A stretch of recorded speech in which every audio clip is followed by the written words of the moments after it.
días. También Pastor Craig Hill es para mí, ya le dije, un honor poder estar aquí y que el día de él sea mi alumno, porque yo pues me he leído todos los libros del Pastor Craig Hill, confío muchísimo en todo lo que él dice, entonces para mí es verdaderamente un honor estar aquí el día de hoy. Bueno, entonces para el día de hoy he escogido el tema de la eutanasia y le he llamado pendiente resbaladiza. Y en la charla se van a dar cuenta por qué la eutanasia y abrir esta puerta en Colombia o en cualquier país del mundo realmente da lugar a una pendiente resbaladiza muy peligrosa. Entonces, así como hice hace 8 días con el tema del aborto, que les traté de mostrar todo lo que realmente, todos los engaños que están detrás de eso, pues haré algo muy similar el día de hoy con el tema de la eutanasia porque van de la mano. Cuando uno se pone a estudiar lo que es el globalismo, nos vamos dando cuenta de que todos estos temas están relacionados. En el globalismo, uno de los dogmas más importantes es la reducción de la población mundial. Y esto lo hacen ¿con qué argumento? Con el argumento del calentamiento global y la supuesta escasez de recursos. Entonces, estos argumentos los vienen trabajando desde la década de los años 60, 70. Y sus principales herramientas han sido el aborto, la eutanasia, pero también la ideología de género. Entonces, eso es lo que les quiero mostrar el día de hoy, un poco de qué se trata y cómo ustedes van a poder identificar gran parte de las estrategias que se usan son parecidas a las del aborto. Este tema en nuestro país comenzó a tomar como digamos, comenzó a sonar de nuevo con una resolución que expidieron en julio del año 2021 del Ministerio de Salud. Y esta resolución era básicamente para establecer el procedimiento para la recepción, trámite y soporte de solicitudes de eutanasia, así como unas directrices para este comité que supuestamente iba a ser efectivo el derecho a morir dignamente. Entonces, hoy vamos a hablar de que ese derecho no existe. El único derecho que realmente existe en nuestra Constitución es el derecho a la vida, que está consagrado en el artículo 11 de la Constitución Política Nacional. A menudo la Corte Constitucional dice que el problema es que el Congreso no legisla sobre este tema, entonces que les toca a ellos. Y eso siempre es el mismo argumento. Y quiero que entendamos que el Congreso de Colombia sí ha mirado el tema, pero 13 veces se han presentado proyectos de ley para legalizar la eutanasia y 13 veces se han hundido. Y decir no también es una respuesta. Y decir no es realmente reflejar el sentir del pueblo colombiano que está reflejado en esos 280 congresistas que tenemos en las dos cámaras. Entonces, ¿qué pasa? Que para el progresismo esa respuesta de no, no es una respuesta. Y ellos están todo el tiempo presionando para que realmente el Congreso la legalice totalmente. Entonces, ese es el problema que tenemos. Otra vez la Corte Constitucional con esta dictadura judicial que nos quieren imponer, que están haciendo exactamente lo mismo que hicieron con el tema del aborto. Siempre vamos a identificar la misma estrategia que ellos aplican, porque es que ellos no van solos, ellos van con los medios de comunicación y con unos bufetes que hacen este tipo de trabajos, bufetes de abogados. Entonces, esto se conoce como el litigio estratégico. Y el litigio estratégico básicamente es comenzar a disfrazar esto de una falsa compasión. ¿Sí? Siempre lo van a ver disfrazado de esto. Pero ya sabemos que lo que está de fondo, ¿qué es? El tema de control de la población, el tema de reducir los gastos médicos y para ir más lejos, en los países que ya están más avanzados en eutanasia, también hay un tema de órganos, de donación de órganos. Y ya les voy a contar eso cuando hablemos del caso de Bélgica y de Holanda. Y entonces, ¿qué hacen los medios de comunicación? Por medio de estos bufetes de abogados. Toman un caso emblemático. Y el caso emblemático es siempre el mismo. Es un caso súper grave para que la gente vea como un rostro humano y comience a decir, pero ¿por qué no lo permitimos? Pero pobre señora. Y en julio, más o menos en junio, perdón, de este año fue el caso de Yolanda Chaparro, quien básicamente demandó porque ella sufría de esclerosis lateral amiotrófica, o ELA, y finalmente se la practican el 25 de junio.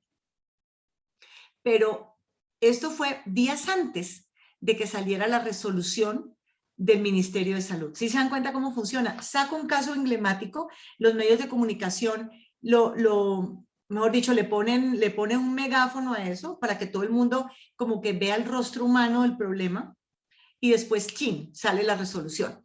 ¿Sí se dan cuenta? O sale la sentencia de la Corte Constitucional. Siempre hacen exactamente lo mismo. Y ahora estamos con el tema de Marta Sepúlveda, que es otro caso exactamente lo mismo, de esclerosis lateral amiotrófica, pero el asunto es que ellos quieren, ellos ¿cómo lo hacen? Ellos llegan y ponen el pie en la puerta, poniendo los casos más horribles. Y luego a la medida en que ya está abierto, comienzan a presionar para ir abriendo más y más la puerta. Entonces, en el caso, digamos, de Yolanda Chaparro, logran hacerlo porque ella logra demostrar que tenía una enfermedad terminal. Es decir, terminal quiere decir que tenía más o menos 6 meses de vida, ¿sí? Que era un dictamen médico.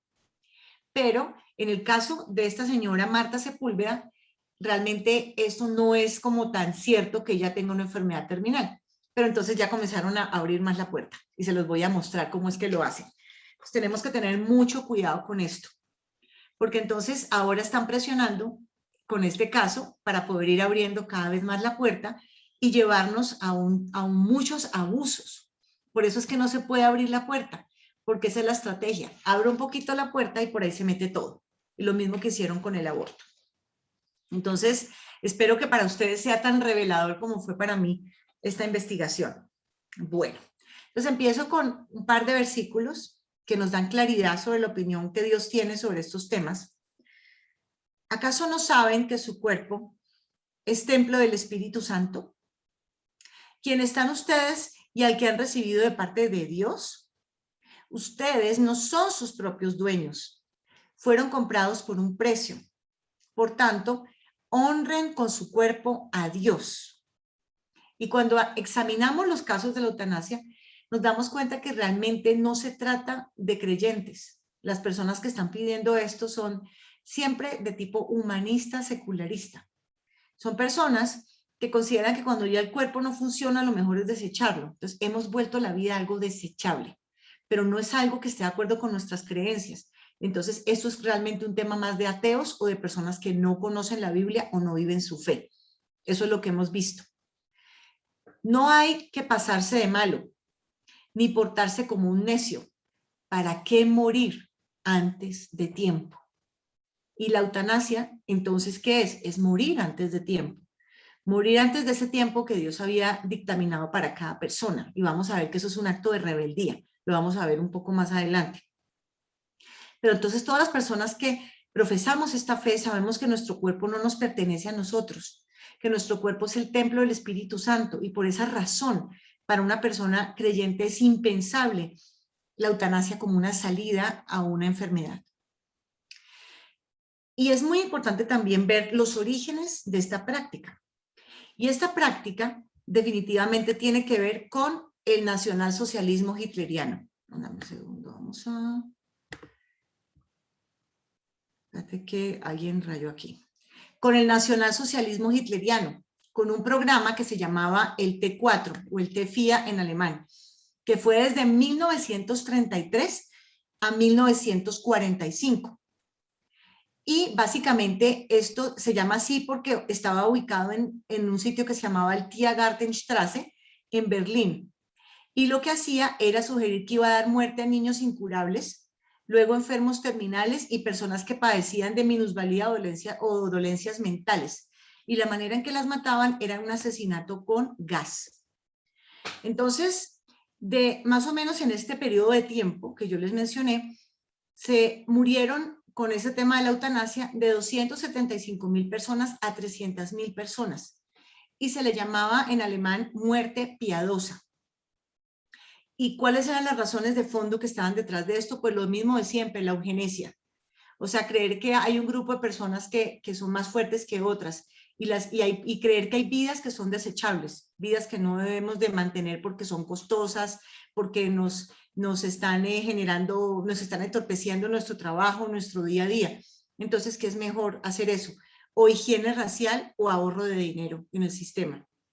Tan es así que si ustedes miran a mano izquierda, van a ver este afiche de la época en donde está sentado un médico con una persona que tiene una enfermedad mental.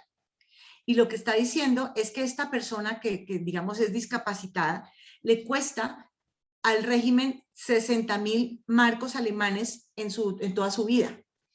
Entonces, ¿que acaso ese dinero no estaría mejor invertido de otra manera? ¿Sí ven cómo lo presentan? Y lo peor de todo fue que la población alemana se comió el cuento, como nos lo estamos comiendo actualmente muchas personas aquí en Colombia. Entonces tenemos que tener mucho cuidado con esto porque esto realmente es un tema de eugenesia. Entonces ya saben, el origen es Hitler en 1933 con este programa. Y otra cosa, también se valen de las películas y tenemos que tener mucho cuidado. Porque en 1941 crearon una película que se llamaba Ich klage an y era la historia de un señor que era médico y que tenía una esposa que estaba supremamente enferma y que nada, que se moría, y entonces él pensando a ver cómo hacían para ayudarla. Y esto lo que hace es que manipula la opinión pública y comienza como a mostrar que efectivamente es una muerte piadosa, hacerme cargo del sufrimiento del otro por medio pues, de un asesinato.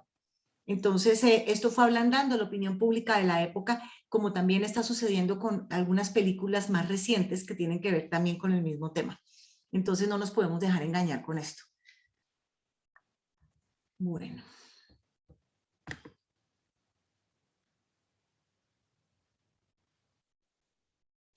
Muy bien, entonces les quiero mostrar un poquito y les quiero contar cuál es la situación actual de la legislación en Colombia en cuanto al tema de la eutanasia, pero también contarles qué ha pasado en otras partes del mundo. Lo que está soportando el tema de la eutanasia actualmente en Colombia es una sentencia de la Corte Constitucional, o sea que no es legal. Sencillamente lo que está haciendo es despenalizar en unos casos, lo mismo que el aborto. Es la sentencia 239 del año 97. Y entonces básicamente es cuando introduce un concepto en la legislación o digamos en los derechos, y es que dice que existe una cosa que se llama el derecho fundamental a morir con dignidad, y comienza a presionar al Congreso para que el Congreso expida una regulación. Y todos sabemos que el Congreso ya ha hablado al respecto. En 13 ocasiones ha hundido proyectos de ley de eutanasia. Entonces sí ha dicho sí ha dicho algo, ha dicho que no. Y también es una respuesta válida. ¿Qué sucede? Que la Corte no tiene ningún derecho a crear derechos. Es decir, esa no es su función. La función de la Corte, lo mismo que hablamos en el aborto, es ser una salvaguarda de la Constitución e interpretarla cuando haya lugar a eso. Pero lo que están haciendo es creando derechos que no existen. Y esta parte es muy grave, porque entonces el Congreso, que son todos los que nosotros hemos elegido, 280 personas, pasar por encima de ellas un puñado de personas, que son 9 magistrados, pero los que toman estas decisiones a veces no son ni 4 personas. Entonces es increíble, sobre todo porque casi todos son de corte progresista. Y cuando digo progresista, pues es progresista, porque eso de progreso no tiene nada. Siguieron otras sentencias, como la 970 del 2014, que la despenalizó como con ciertas condiciones. Cuando quiera que medie el consentimiento libre e informado del paciente, pero esto lo están tratando de ampliar porque hay enfermos que no pueden firmar, entonces tienen que ampliarlo y en eso están. Que lo practique un médico, que el sujeto padezca una enfermedad terminal que cause sufrimiento. Y ahora esto lo ampliaron este año en la Corte Constitucional y la resolución del Ministerio de Salud. Y ya no es enfermedad terminal, porque la enfermedad terminal tiene una connotación, es que son 6 meses de vida lo que le queda a la persona, que además es, pues todos sabemos que a mucha gente le han dado un dictamen médico y la persona ha vivido años después de que ya lo habían desahuciado. Entonces tampoco es algo que uno diga que está escrito en piedra, ¿no? Y ya vamos a ver algunos temas como de la pendiente resbaladiza. Después de eso, entonces, tenemos otra resolución y finalmente una que la complementa, que es la 971 del 2021. Es de este año y por eso el tema volvió a estar otra vez encima de la mesa. ¿Qué sucede a nivel mundial? A nivel mundial, los pioneros en esto fueron Bélgica y Holanda en el año 2002, que la legalizaron. Y en el 2013, Bélgica lo amplió a niños. En el caso de Estados Unidos, no se han puesto todos de acuerdo, pero hay algunos estados que sí la permiten, como por ejemplo California, Montana, Oregon, Vermont y Washington. Y hay otros países que se han ido sumando, como Luxemburgo, Canadá, Nueva Zelanda, España. España fue pues este año que la aprobaron en el 2021. Y vamos a ver a través de las experiencias sobre todo de Bélgica y Holanda, vamos a ver hasta dónde ha llegado esto. Y todos sabemos que Bélgica y Holanda son países reformados, países que tienen una raíz protestante. Y ahí han ocurrido muchos abusos que se los voy a contar hoy. Y uno dice, si estas personas tienen ese autogobierno y tienen eso que aprendieron de la reforma, y todos sabemos que los indicadores de estos países son superiores a muchas cosas a nuestro país, si a ellos les pasa que hay una pendiente resbaladiza y hay una serie de abusos por parte de los que están detrás de esto, imagínense lo que sería Colombia con este nivel de corrupción y de mentira que hay en nuestro país. Muy grave, porque eso está pasando en Bélgica y Holanda. ¿Cuál es el objetivo realmente de esto? Ancianos, pero también personas que están enfermas y que le cuestan demasiado al Estado esos gastos médicos. ¿Cuáles son las definiciones cuando miramos qué quiere decir eutanasia? Siempre es bueno mirar como la raíz etimológica de estas palabras para poder entenderlas. Y básicamente viene del griego eutanasia, que está formado por eu, que es bueno o dulce, pero también por tánatos, que es muerte. Entonces de ahí viene que es una muerte dulce, una muerte fácil o una muerte buena. Y todos los que creemos en Dios sabemos que es exactamente lo contrario. ¿Qué dice la resolución, la última de este año, sobre la definición de eutanasia? Procedimiento médico en el cual se induce la muerte de forma anticipada a una persona con una enfermedad que le genera sufrimiento, tras la solicitud voluntaria, informada e inequívoca de la persona. La manifestación de la voluntad debe estar expresada en un documento de voluntad anticipada de la misma. Miren, ya quitaron lo de la palabra terminal, si se dieron cuenta, la quitaron. Una enfermedad que me genera sufrimiento. Ok, miren, les cuento de una vez. En Bélgica y en Holanda, la persona puede alegar que se encuentra supremamente deprimida y que está llegando a un punto en el cual ya no quiere vivir más, porque digamos que su pareja le fue infiel, la abandonó y está sufriendo mucho. Podría alegar incluso esto, una enfermedad que le genera sufrimiento. Cualquier cosa que yo ya no quiero vivir más. Es muy fácil que ya esto pase, este tipo de procedimiento en estos casos que les estoy diciendo. Y esto ha generado una pendiente resbaladiza a tal punto que hemos escuchado casos de mujeres de la edad mía que las abandonó el marido y hubo quien les hiciera el procedimiento en Bélgica. Esto está pasando. O mujeres ya más grandes que de pronto sufren otro desengaño amoroso y también van allá y les hacen el procedimiento y nadie se enteró. Una vez leí una historia de una señora de 65 años, ya tenía sus hijos grandes, sufrió un revés amoroso, pues una pérdida amorosa de otra persona con la que estaba, se fue a una clínica de estas, le aplicaron la eutanasia y después llamaron a los hijos que ya eran grandes de 30 años y les dijeron que fueran a recoger a la mamá. ¿Pero cómo así? Sí, que vengan por favor a recogerla porque ella se practicó la eutanasia. Pero ¿por qué nadie me dijo nada? ¿Cómo así? Así nomás la practican en Holanda y en Bélgica, para que sepamos. Hay otros caminos que, digamos, que especifican las leyes, sí, claro. Hay dos caminos diferentes con los que estamos más de acuerdo. El primero son los cuidados paliativos, que están en la ley 1733 del 2014, que lo que hacen es controlar y aliviar el dolor y el sufrimiento de las personas con enfermedades crónicas. Esto ya está reglamentado. O sea que hay opciones, hay otros caminos que están más de acuerdo con nuestras creencias. Y también está la adecuación del esfuerzo terapéutico, o sea que de alguna manera yo tengo la capacidad como paciente de desistir, interrumpir o limitar los tratamientos, procedimientos o medicamentos que no se adecúan a la idea de dignidad de la persona. Y yo estoy totalmente de acuerdo con esto, porque a veces creo que hacemos sufrir mucho a los pacientes con tratamientos que son incluso hasta peores que la misma enfermedad. Entonces, ahí cada persona es libre de decidir si quiere una adecuación del esfuerzo terapéutico, es decir, desistir de un tratamiento, por ejemplo, una quimioterapia. Puede decir, no, yo no quiero la quimioterapia, háganme firmar lo que sea, pero yo no quiero eso. Y listo. Y no hay ningún problema. Somos libres para poder optar por este camino, que es un camino mucho más agradable a los ojos de Dios. Yo les he comentado el tema de que existe una perspectiva bíblica de la jurisdicción y la autoridad, en donde evidentemente todos le rendimos cuentas de nuestros actos a Dios. Pero entonces está primeramente el individuo, Pero también está la familia, la iglesia, las asociaciones voluntarias y el Estado. La pregunta aquí es, ¿por qué tenemos que involucrar al Estado en una decisión que es totalmente del individuo? ¿Sí? El individuo que tiene que tener autogobierno y tiene sus principios y sus valores, que ojalá sean de acuerdo con Dios. Pero la pregunta es, ¿por qué tenemos que hacer cómplice al Estado, a los médicos y a las IPS, o sea, a los hospitales, de este pecado, pero también a la vez delito, y financiarlo con dineros del sistema? Todos somos libres y Dios nos ha dado la potestad de morir. Si una persona se quiere suicidar, no hay nada que podamos hacer. Es una tragedia, digamos, es un despropósito, es un fracaso para la sociedad cada suicidio que ocurre.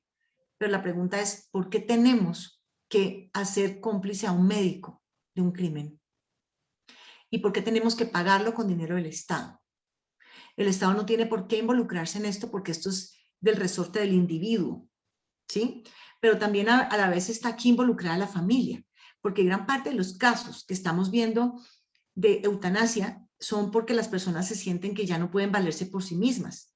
O sea que somos nosotros como familia los que le estamos dando la espalda a los enfermos y la espalda a los ancianos, a tal punto que ellos sienten que lo mejor que pueden hacer es morirse antes que ser una carga para sus hijos o para su familia. Miren qué mensaje tan duro. Pero también está la iglesia. La iglesia tiene un gran papel que hacer ahí en traerle esperanza y darle las buenas nuevas de Jesucristo a todas esas personas que están allá afuera desesperanzadas. Y también están las asociaciones voluntarias, en donde hay muchas fundaciones que trabajan temas como, por ejemplo, de enfermedades terminales, enfermedades catastróficas. Darle solución a estas personas, una solución diferente a realmente pedir una eutanasia que ofende profundamente a Dios. Entonces, espero que este gráfico nos haya dejado a todos claro por qué es que estamos en contra de la eutanasia a nivel, digamos, de gobierno, ¿sí? Porque a nivel de nuestra fe, pues es clarísimo, digamos, lo que dice Dios. Bíblicamente, la muerte es considerada un enemigo. No es ni la muerte dulce, ni la muerte piadosa, no, la muerte es un enemigo, ¿sí? Miremos qué dice 1 Corintios 15. Porque es necesario que Cristo reine hasta poner a todos sus enemigos debajo de sus pies.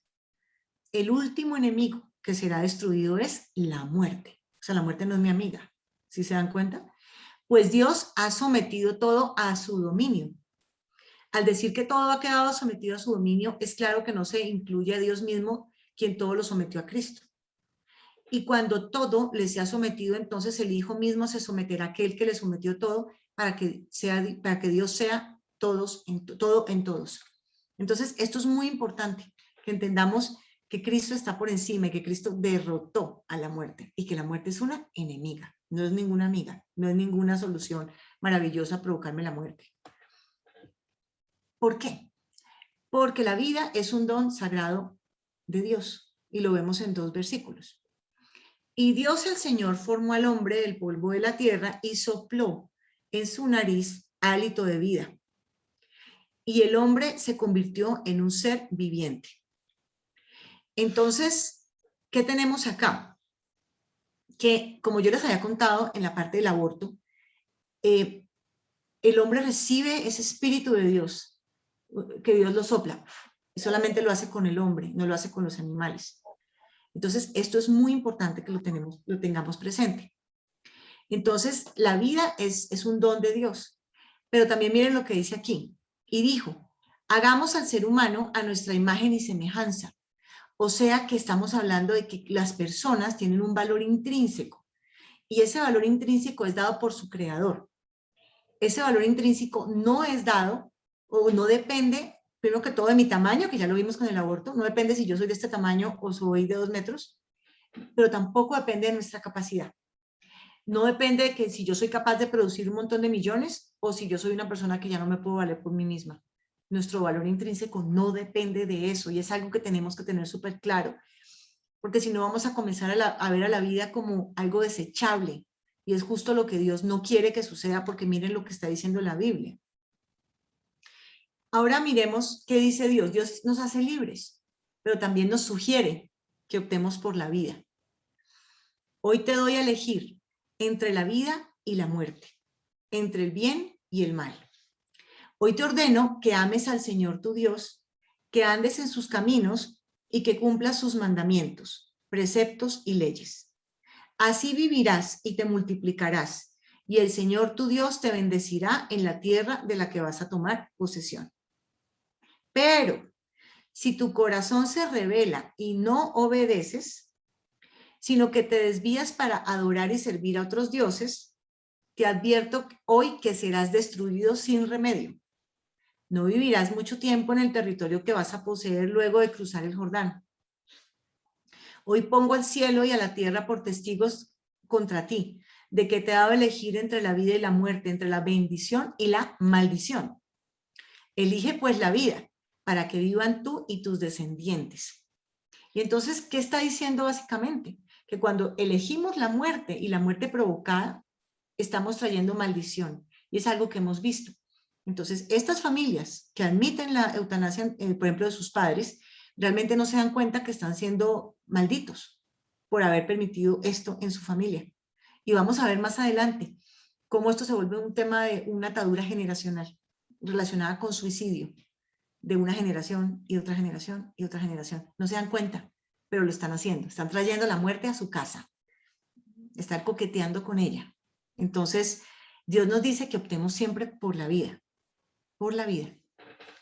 Y también una sociedad que admite la eutanasia realmente está devaluando la vida humana. Y por eso que no nos sorprenda que cada vez haya más abusos contra la vida, más violencia, más derramamiento de sangre en nuestro territorio, como sucede, por ejemplo, con el aborto. Entonces, esto es muy importante que lo tengamos en cuenta porque es que a veces creemos que eso es la decisión de cada persona, que eso es muy respetable. No, es lo mismo que el aborto. Eso me trae maldición a mí como colombiano. Y a las personas que están en la familia, sí que les trae maldición eso. Y es algo que no vemos la raíz espiritual de las desgracias. Bueno.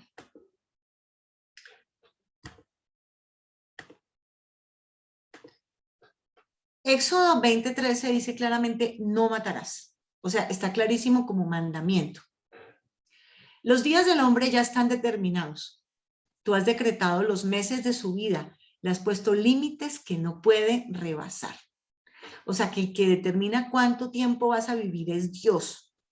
Sí, el día de tu muerte es Dios. Y si tú permites o haces o practicas una eutanasia, estás usurpando la autoridad de Dios, te estás metiendo en un terreno bien complicado a nivel espiritual. Y esto básicamente, ¿qué es? Esto es rebeldía, ¿sí?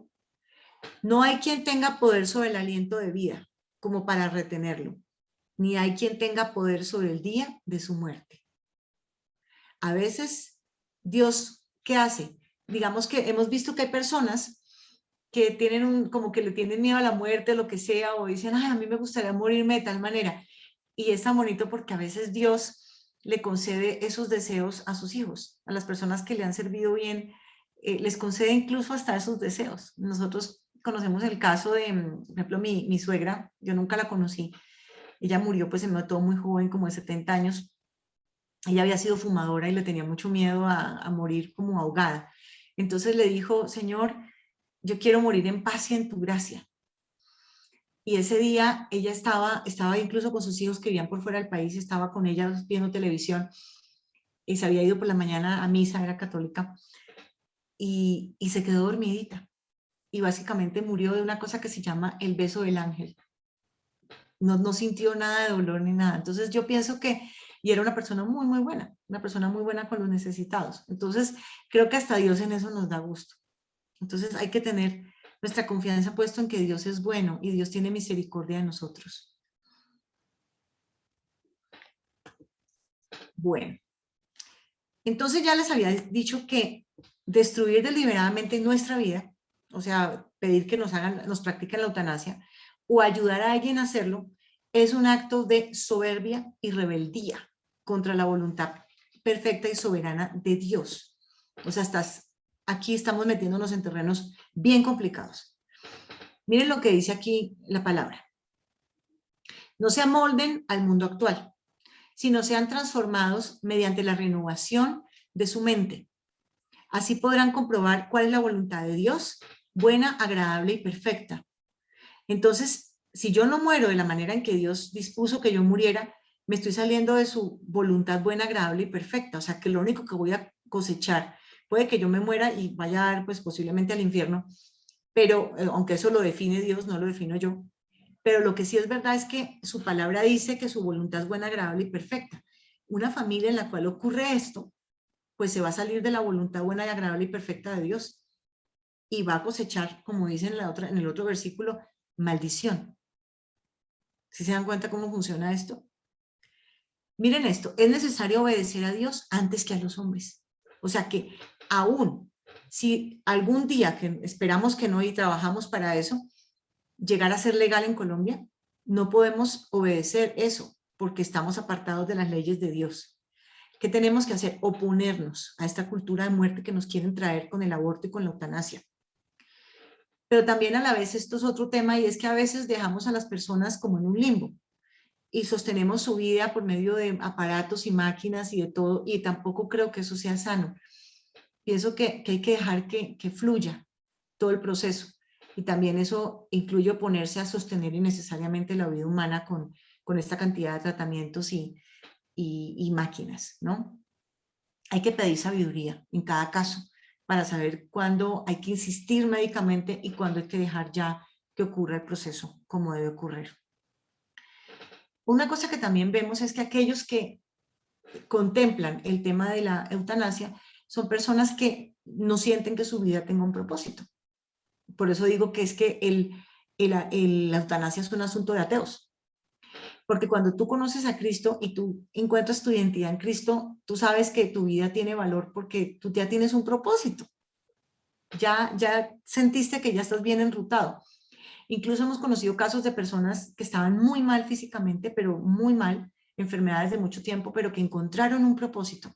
Y a partir de ahí su vida dio un vuelco total y ya no querían morirse de lo mucho que tenían que hacer en la obra que habían encontrado para Cristo. Entonces el problema es la falta de propósito, es la falta de encontrar como un significado a lo que hacemos. Porque somos hechura de Dios, creados en Cristo Jesús para buenas obras, las cuales Dios dispuso de antemano a fin de que las pongamos en práctica. Entonces es Dios el que nos da como un sentido para nuestra existencia. Por eso es que cuando ves quiénes son los que quieren la eutanasia, son personas que no creen en Dios, son personas que no reconocen un Dios. Entonces, cuando el cuerpo no les sirve, pues hay que deshacerse de esta cosa que no me sirve. Y entonces, rápido, rápido, rapidito, que son estas dos señoras que les mencioné al comienzo, Yolanda Chaparro y Marta Sepúlveda. Hablaban de su cuerpo como un estorbo, como que era como desechable. Entonces, tenemos que entender que la muerte es un evento natural y que a veces los propósitos de Dios se cumplen a través del sufrimiento que podemos tener con una enfermedad. Entonces, pasar de largo con este tema y tratar de truncar este proceso, pues también es ir en contra de los planes de Dios. Dicho esto, Satanás se retiró de la presencia del Señor para afligir a Job con dolorosas llagas desde la planta del pie hasta la coronilla. Y Job, sentado en medio de las cenizas, tomó un pedazo de teja para rascarse constantemente. Su esposa le reprochó: ¿todavía mantienes firme tu integridad? Maldice a Dios y muérete. Job le respondió: mujer, hablas como una necia. Si de Dios sabemos recibir lo bueno, ¿no sabremos recibir también lo malo? A pesar de todo esto, Job no pecó ni de palabra. Pero miren lo que está diciendo: si de Dios sabemos recibir lo bueno, ¿no sabremos recibir también lo malo? Y a menudo hay personas que tienen asuntos pendientes en su vida, por ejemplo, relaciones fallidas con sus hijos, eh, por ejemplo, que se han separado totalmente, hay una total incomunicación con hijos de otros matrimonios. A veces una enfermedad larga es el tiempo que Dios nos da de gracia para poner las cosas en orden, para poder perdonar, para poder arrepentirnos. A veces para eso usa Dios las enfermedades, para que las personas entiendan qué es lo realmente importante y sean confrontados y tengan tiempo de pensar. Ya me voy a ir, pero ¿para dónde me voy a ir? Entonces, a veces la muerte ocasionada por una enfermedad de este tipo, a veces también tiene un propósito, ¿sí? Yo les he dicho estas cosas para que en mí haya paz. En este mundo afrontarán aflicciones, pero anímense. Yo he vencido al mundo. O sea, Dios nunca prometió en su palabra que esto iba a ser un lecho de rosas. Pero ¿qué sucede? Que estas ideas modernas del hedonismo, de la satisfacción, del placer, de la felicidad por la felicidad, entonces van en contravía del tema de las enfermedades, porque entonces ya no tiene nada que ver con lo que a mí me vendieron que era la vida. Y cuando ya la vida deja de ser graciosa, deja de ser divertida, deja de ser un carnaval, entonces pues que se acabe rápido. ¿Sí se dan cuenta? Entonces, por un lado, no estamos dispuestos a sufrir, porque nos han vendido que es que la vida es un carnaval. Pero por otro lado, tampoco estamos dispuestos a sacrificarnos por otros. Por ejemplo, que nadie me quite mi libertad. Entonces, que si mis papás ya son ancianos y están muy enfermos, entonces yo no me puedo quedar aquí cuidando a estos ancianos toda la vida. Si se dan cuenta, y entonces lo que está sucediendo en Bélgica y en Holanda es que los ancianos comienzan a sentir eso. Y dicen, pues yo antes de amargarle la vida a mis hijos prefiero irme rápido. Entonces no estamos realmente amando a nuestros padres. Todo lo contrario, los estamos haciendo sentir que son un estorbo. Y esa es la raíz de gran parte de los casos de eutanasia, es que se sienten un estorbo. Les voy a hacer una recapitulación entonces de los engaños. El famoso derecho a morir dignamente, que ya sabemos que no existe. Lo único que tiene dignidad es la vida. Y lo único que es el derecho, el único derecho que existe es a la vida, ya saben, consagrado en la Constitución Nacional, artículo 11. El otro tema es que el Estado no tiene por qué intervenir en esto o realizarlo. Y tampoco puede obligar a una IPS, es decir, una institución prestadora de salud.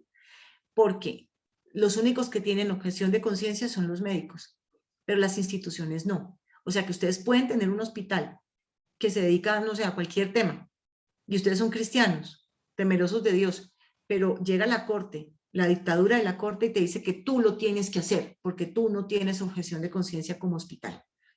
Ojo, porque eso es lo que está pasando, es una dictadura judicial. Por el otro lado hablan de que es una ley. Pues no, no es una ley. La eutanasia no es una ley, simplemente está despenalizado en virtud de la sentencia de 239 del 97. Pero jamás ha sido una ley proclamada por el Congreso. Jamás. No está permitida legalmente. Y todas las veces que los proyectos de ley han pasado por el Congreso, los han hundido. 13 veces. Siguiente tema, y es el que ya me articula con el tema de la pendiente resbaladiza del título de la charla. Que las personas creen en su imaginario, y por esa razón no dicen nada, y se quedan calladas frente a esta infamia, que es para casos de enfermos terminales que están sufriendo. Y ya sabemos que ahí esto es mentira. En el caso de Bélgica, ya es cualquier persona que esté deprimida, incluso que tenga menos de 40 años, yo estoy deprimido o que me pasó un accidente y no me puedo valer por mí mismo. Y ya pasó de ser un tema de opción médica a un tema de ideología. Mire, les pongo un caso. Ya incluso se vuelve parte de la cultura. Entonces, por ejemplo, la gente ya comienza a presionarlo. Digamos que yo estoy medio enferma, entonces ya comienza la gente a decirte en las reuniones sociales el domingo, oye, ¿tú no has pensado en considerar la eutanasia? Miren, incluso hay casos en los cuales la persona está súper deprimida, pero le dicen, lo llenan de esperanza y le dicen, pero imagínate que con esos órganos tuyos podrían darle vida a personas que necesitan una segunda oportunidad. Entonces, ahora resulta que es que me volví casi que un mártir, pues. Entonces, un santo, el que se practica la eutanasia, una persona joven porque está deprimida y no quiere vivir, resulta que con esos órganos va a poder vivir otra persona, wow. Y lo mismo está pasando con el aborto. En etapas posteriores, con estos tejidos y con estos órganos, un bebé va a poder vivir y con ese cuento la mamá aborta más rápido. Por Dios, que no se está pasando, ¿sí?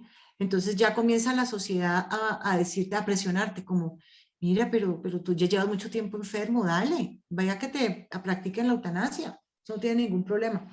Para que se acuerden, les traje esta noticia, que es la de Marta Sepúlveda, que es la que acaba de ocurrir estamos todavía en este tema, porque el 10 de octubre el Instituto Colombiano del Dolor dijo que no le podía practicar la eutanasia a ella porque no cumplía con el criterio de terminalidad. Pero entonces se pegaron de la sentencia que había en la Corte Constitucional y que ya no se necesitaba que fue la última sentencia y que no se necesitaba que fuera terminal, sino que sencillamente fuera una enfermedad incurable avanzada, o agonía, entonces ya con eso la podían pasar. Y ahora resulta que un juez de la nada, un juez X, dice que ya le ordena a esta institución que no lo quería practicar, le ordena que lo tienen que hacer. Si se dan cuenta, porque no hay objeción de conciencia para IPS, no lo hay. Entonces, sigamos con el tema de la pendiente resbaladiza. Como les dije anteriormente, ¿quiénes son los que piden esto de la eutanasia? Personas que sufren de desesperanza, depresión, que está en gran parte ligado a la pérdida de dignidad e independencia o a preocupaciones financieras. Son estas personas. Es decir, que de pronto ya no se pueden valer por sí mismas, no tienen independencia porque alguien tiene que ayudarles a moverlas.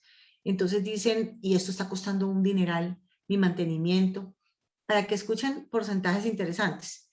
Solo un 10 a 20% de los pacientes en fases terminales de enfermedades consideran realmente la eutanasia.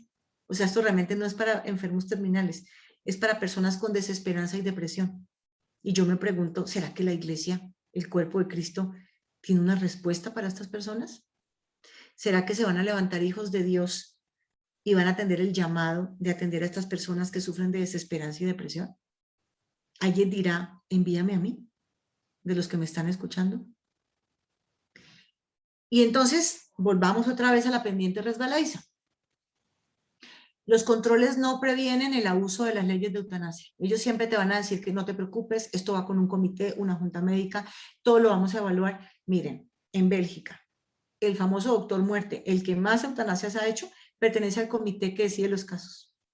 En Bélgica. ¿Por qué habríamos nosotros de ser más correctos aquí en Colombia? Cuando la evidencia muestra todo lo contrario. Segundo, estamos normalizando que los doctores maten, no que curen. ¿Y qué pasó con el juramento hipocrático de defender la vida? Se nos olvidó con el aborto, se nos olvidó con la eutanasia. Y va a llegar el momento en que los hospitales y los médicos realmente van a estar, es para matar gente, no para salvarla. A eso estamos llegando. Tercer punto, ¿y qué pasa con los diagnósticos o pronósticos equivocados? Que todos los que están aquí creo que pueden contar un testimonio de que los médicos se equivocaron. Todos. ¿Qué pasa con esas personas que van a practicarse la eutanasia por un diagnóstico equivocado? O que les dijeron que tenían 3 meses de vida y a lo último terminaron viviendo 5 años. Y truncaron todo un proceso, truncaron todo un tiempo que hubieran podido realmente disfrutar de la vida y hacer algo con propósito. Estamos enviando además un mensaje confuso sobre el suicidio, porque entonces por un lado tú ves que las entidades del gobierno se rasgan las vestiduras para prevenir el suicidio, que más o menos son 2.300 personas en Colombia al año. Pero por otro lado estamos promoviendo la eutanasia, que es lo mismo. ¿Tendrá lógica? Si se dan cuenta que el progresismo es la cosa más incoherente que existe. O sea, pero eso le pasa a uno cuando uno se sale de los principios y los valores eternos. Y uno comienza a hacer las cosas a su manera y lo que su cabeza y su interés económico le manda. Por otro lado, promover la eutanasia pone en peligro los cuidados paliativos, porque en muchos países que ya tienen la eutanasia, pues casi no le asignan presupuesto a cuidados paliativos, porque si es más fácil matar a la gente rápido, ¿para qué le vas a asignar recursos a cuidados paliativos? ¿Sí se dan cuenta? El otro tema, la eutanasia y el suicidio asistido no garantizan una muerte digna. Han habido casos de personas que están en estado de coma, les ponen la inyección y la persona se levanta y comienza a convulsionar y tiene una muerte horrible. Entonces no van a creer que es que esto es súper suave y súper tierno y no, para nada. Las muertes pueden llegar a ser bastante horribles. Hay un abuso para poblaciones de ancianos y otro tipo de poblaciones con enfermedades, con discapacidad, comienzan a abusar y ya entonces el mismo gobierno comienza a no querer financiar o no querer pagar los gastos médicos de estas personas, porque así es más económico la eutanasia y comienzan a presionar. Y cada vez van a llegar a casos más indignantes, casos de personas que realmente no tienen una enfermedad terminal, sino que tienen una discapacidad permanente. Así va a ser. Y finalmente recordemos que los ancianos y los enfermos son responsabilidad de la familia, primeramente. ¿Qué dice la palabra sobre esto? El que no provee para los suyos y sobre todo para los de su propia casa, ha negado la fe y es peor que un incrédulo. O sea, que Dios dice, no quiero escuchar tus oraciones, no quiero saber nada de ti, porque tú no ves por tus papás, ni por tu familiar que está enfermo. Tú no tienes fe. Ahora honra a tu padre y a tu madre, como el Señor tu Dios te lo ha ordenado, para que disfrutes de una larga vida y te vaya bien en la tierra que te da el Señor tu Dios.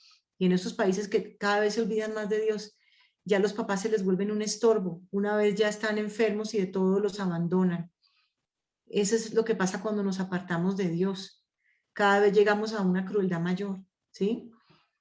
Y finalmente el último, y es una cultura de muerte, en donde ya es algo aceptado socialmente, ya es algo promovido, ya es algo hasta bien visto y justificado.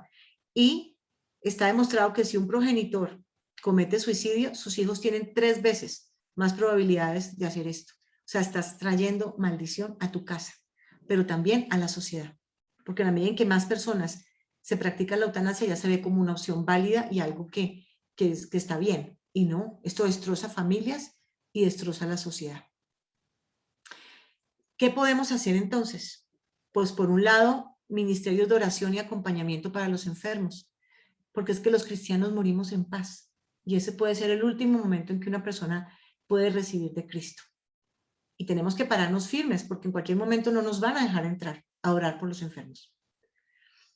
El avivamiento debe llegar hasta los últimos rincones de Colombia y del planeta, que nosotros no esperemos a que las personas lleguen a una iglesia, es posible que nunca lo hagan. Tenemos que llegar hasta el último rincón de Colombia, pero también llevar la obra social, líneas de ayuda, consejería, ayudarle a la gente a encontrar un propósito, porque ya sabemos que los que piden eutanasia son personas desesperanzadas, no es propiamente de enfermos terminales, eso es mentira. Solamente el 10% son enfermos terminales. Cuando no hay esperanza, ya sabemos que es la eutanasia la que se levanta como la solución de los progresistas. También les pido que cortemos toda comunicación con los medios de comunicación masivos, porque realmente son ellos los que están trayéndole a las personas temor, normalizan comportamientos con sus conversaciones en la radio, manipulan, tergiversan. Entre menos escuchemos los medios de comunicación masivos y más escuchemos la voz de Dios, mejor estaremos. Recuerden que uno no le da las llaves de su mente al ladrón. Y eso es escuchar noticias todo el tiempo, es darle las llaves al ladrón. Y el ladrón no viene más que a robar, matar y a destruir. Yo he venido para que tengan vida y la tengan en abundancia. Eso dice Jesús. Recuerden que existe esta solución de los cuidados paliativos y cada vez más se está proponiendo más cosas para poder reglamentarla bien, ¿sí? La ciencia ha avanzado mucho. Increíble que haya avanzado tanto la ciencia y la solución sea matar a las personas. ¿Qué pasó entonces con los cuidados paliativos? ¿Es que acaso no ha avanzado la ciencia? También les pido que salgan de su zona de confort, que nos acompañen en esta protesta y batalla legal, pero también que elijamos buenos gobernantes. Cuando ustedes vayan a votar por un presidente, que sepan qué opina del tema de la eutanasia y del aborto. Y lo mismo en el caso, por ejemplo, de los congresistas. El problema es que el Congreso cada vez se está llenando más de progresistas. Y entre más progresistas o gente que es de esta manera de pensar haya, pues muy pronto podemos estar viendo una ley. Porque lo que ha frenado a esto ha sido realmente la participación de congresistas que tienen esta manera de pensar de nosotros. Entonces, para que no permanezcamos indiferentes, les envío esta invitación. Entonces, el Señor dijo a Caín, ¿dónde está tu hermano Abel? Y él respondió, no sé. ¿Soy yo acaso guardián de mi hermano? Y él le dijo, ¿qué has hecho? La voz de la sangre de tu hermano clama a mí desde la tierra. Entonces, la eutanasia nos vuelve a todos cómplices y convierte a nuestros médicos en verdugos. Y eso no lo queremos para nuestra tierra. Ese no es el plan de Dios para Colombia. Como dicen por ahí, no adelantemos el apocalipsis sobre Colombia. No lo hagamos. Ahora que podemos hablar, no callemos, levantémonos y unámonos para que esto no suceda en Colombia. Si quieren de pronto ver las otras charlas que tengo de otros temas, los invito a mi fanpage de Facebook, Sara Caicedo. Tengo un TikTok, tengo un Instagram, tengo también un canal de YouTube que se llama igual que yo, Sara Caicedo. Y les quiero presentar a Carlos Eduardo Acosta, que es el congresista con el que yo trabajo. hoy en día es representante de la Cámara. Su opinión ha sido vital para la lucha contra proyectos de ley por la eutanasia. De hecho, ya estaba casi que todo a favor y en ese momento él dio unas palabras que Dios le dio y la votación básicamente hizo que se hundiera este proyecto de ley este año. Entonces necesitamos más personas como él en el Congreso. Él va para el Senado. Y él me ha invitado a mí a que yo sea su fórmula a la Cámara de Representantes por Bogotá. Pero la idea es que seamos muchos, porque en la medida en que seamos más, vamos a poder frenar el avance de este progresismo sobre el Congreso. Pero también la invitación es a las personas que entren a trabajar en lo público, que se ocupen de lo público, porque entre más personas hayan trabajando en el Ministerio de Salud, en las cortes, por ejemplo, jueces que piensan como nosotros, la historia de Colombia será totalmente diferente. Pero ¿qué se necesita? Que dejemos de caminar en la indiferencia, creyendo que es que esto a mí no me afecta. Espero haber sido suficientemente clara como para que todos entendamos que sí, la eutanasia es conmigo y tiene que ver conmigo y es una maldición para toda la sociedad si permitimos que esto suceda. Muchas gracias.